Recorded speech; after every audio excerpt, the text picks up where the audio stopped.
నిన్న శాసనసభలో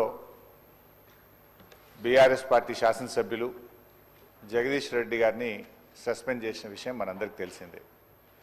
దాని విషయంలో దయచేసి మీరు పునఃపరిశీలించి జగదీష్ రెడ్డి గారిపై పెట్టిన సస్పెన్షన్ను ఎత్తివేయాలని చెప్పి అప్పీల్ చేస్తూ ఉన్నాం.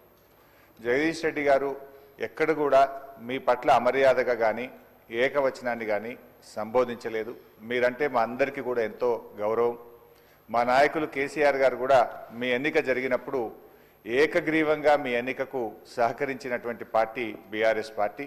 మా నాయకులు కేసీఆర్ గారు కూడా ఎప్పుడు కూడా మాకు చెప్తూ ఉంటారు, సభా సంప్రదాయాలు పాటించాలని, మీ పట్ల గౌరవంగా ఉండాలని కూడా చెప్తూ ఉంటారు. సో మాకు ఎక్కడ కూడా బీఆర్ఎస్ పార్టీకి కానీ మా సభ్యులు జగదీష్ రెడ్డి గారికి కానీ మీ పట్ల మంచి గౌరవం ఉంది తప్ప మేము ఎక్కడ దురుద్దేశంగా కానీ ఏకవచనంని మీ పట్ల ప్రయోగించలేదు. అందువల్ల మాకు కూడా, ఎందుకంటే నిన్న జగదీష్ రెడ్డి గారికి మీరు మైక్ ఇచ్చుంటే వారు చెప్పుకునే అవకాశం ఉండేది.